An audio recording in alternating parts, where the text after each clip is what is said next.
Hello and welcome to the first video on One Bedroom Bistro. My name is Ben, I'm from Ireland. I've liked cooking since I was a kid. In fact, I loved it. I studied TV and film in college and I still work in TV now. So I've kind of wanted to do a crossover of two of the things I love, and I feel like this channel is a good way of doing that. So here we are. We're going to make chicken parm today, which is unreal. And it's not a big thing in Ireland. I don't know if it's a thing at all in Ireland, but it's absolutely delicious and it's not too difficult. You can do a lot of things from scratch, or you can do a lot of kind of store-bought things. As long as you do the chicken properly yourself, you're gonna have a very nice dinner. So let's do it. I'm making pasta sauce from scratch for this, which you don't have to do. This could easily be made with some store-bought sauce or sauce from a can or whatever it is, but I just did it this way because I wanted to go super homemade for everything. So basically you want to get like an onion and chop it up nice and fine, and then get some cloves of garlic and chop those up too.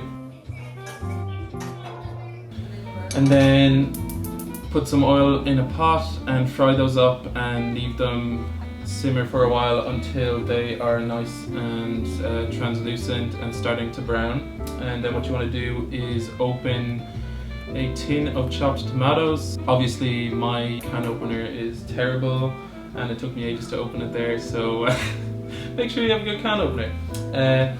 Wait until your onions are nice and browned and then let them simmer with the tins of tomato in there. And then I went to make pasta dough and I used an incorrect recipe and messed it up.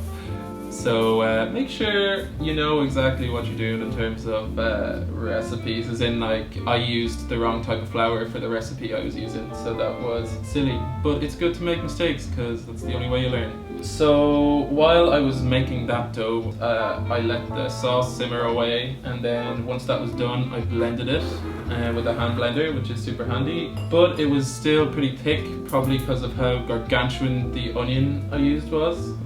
So I had some chicken stock left in the fridge, so I stuck that in there to thin it out a bit, and that made it a lot nicer. So I moved on and got in a bad mood and used all-purpose flour in another recipe, and it worked out totally fine. So made that, mixed it up, put it in the fridge, let it rest, and then I rolled it out. And I guess I could show in another video how to make homemade pasta, but this is just a general what happened when I was making it. But if you have a pasta maker or you can do pasta at home, I would recommend it because it's great. It really does make a difference. I used some chicken breasts. They aren't chicken breasts exactly, I got chicken cutlets and they have some fat in them, but you can just cut off the bits of fat if they're in the way or straggling away there. And then what you want to do is put it to the side and slice it in half. I think it's called butterflying it. Just don't cut it all the way through, obviously. So you want like just one flat bit of meat, which is good. And then you want to get some parchment paper and rolling pin or anything kind of hard. Like before I had a rolling pin, I used a mug to flatten the meat. And the reason you flatten it is because it just it makes so that when you are frying it, you get like a really nice crunch with the breadcrumbs and a really good texture. So I used seasoned breadcrumbs, which have Parmesan in them, and I was intending on using Parmesan in the breadcrumbs as well, like adding some, but I kind of just forgot. So I was lucky there was Parmesan in the breadcrumbs I was using, but at this point I would add Parmesan if you have it, which I would recommend you do.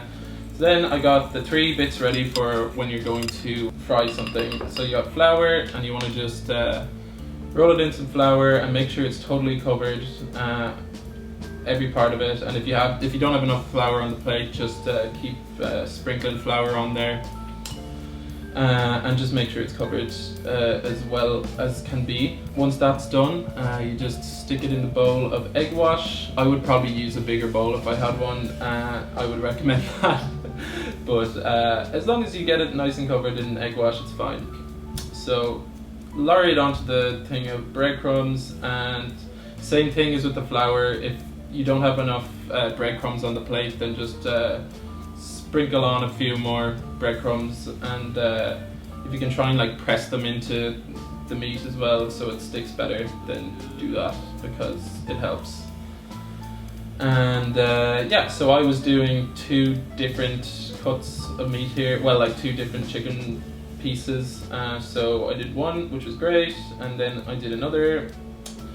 But then I had a cheese string left in the fridge, and it's another thing that's a big thing over here is mozzarella sticks. So I decided I would make a mozzarella stick.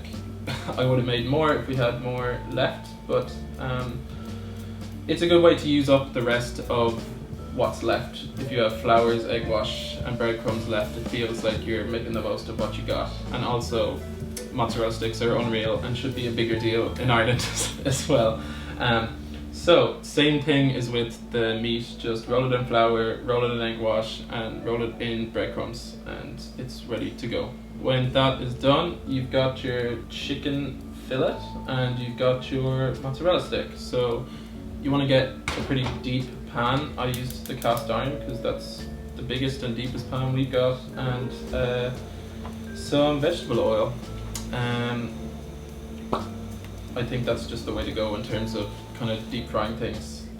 So we used vegetable oil, and the mistake I kind of made while I was doing the first fillet was not waiting until the oil was hot enough. So it took a little bit to get it started, but once the oil was hot enough, it browned quite quickly, which is great. But just try and be patient and wait until the oil is hot before you start frying, because then you end up waiting and it's not the best. So wait until it's hot. But anyway, what you want to achieve with this is a nice crunchy outer layer of your chicken fillet. So anyway, I went in with a second fillet, which honestly it looks better even going into it, and then the oil was hot enough, so it got crunchy quicker, got browned nice and quickly, which was great. And then yeah, this one looked way better, probably because it was the second one. So that was great that worked out. And then with the oil still hot, I did the same thing but with the mozzarella stick. Really sad I didn't have more mozzarella because this was unreal. So I sliced it open and it wasn't fully melted, but it was still, it was unreal, and would recommend if you have some type of cheese string or something going at home. Then I put the oven up to 375 Fahrenheit, but I put them on tin foil and I made sure it was greased first because you just don't want it to stick. And then you get your sauce, whether you made some yourself or you have some from a jar, and you stick that on top of your chicken parm, which will make a nice kind of a sticky layer for the mozzarella. So I got nice buffalo mozzarella, which is generally what is used for chicken parm, and it's great because you can use a bit for chicken parm and then you can save some for like a charcuterie board or something, which is what I did, and that was class. So stick that in the oven for about 20 minutes. You just want to make sure it's cooked all the way through, and this would be a good point to start cooking your pasta. So I cooked my homemade pasta, which always tastes amazing, but the water gets quite starchy, so you want to just maybe when you're draining it, pour some water over it from the tap, and it gets rid of some of that starchiness, which is good. So chicken parm comes out of the oven and it looks unreal. Absolutely delighted with how it came out. So then you gotta start serving it. So stick some pasta on a plate. I kind of did this a little bit out of order. I normally put some sauce on top of the pasta, but this time I was really hungry, so I wasn't concentrating, and I went straight in with the chicken parm. After that, I added the sauce around the sides. I think it was an attempt to make it gourmet looking or something, but either way, you get some sauce on there, and then you put on some Parmesan on top, and some, I would crack some black pepper on there as well, and then it's ready to go. And it's just a really good meal. I should have recorded myself tasting it, but I forgot. I was really hungry. But what I will say is this is an unreal dinner. It's so nice and crunchy, the chicken, and then the pasta and the sauce is lovely and soft, and you get the cheese. Oh, it's really good. So would absolutely recommend. So that's chicken parm. I love doing that. It's such a treat of a dinner, and if you make as much as I just did, you will have it for 2 dinners, which is unreal. Or else, you know, feed your family. I hope you enjoyed watching this. I really enjoyed making it, and yeah, I'm looking forward to making some more videos. So if you haven't already, then subscribe to the channel and follow me on Instagram. It's at One Bedroom Bistro, and thank you for watching.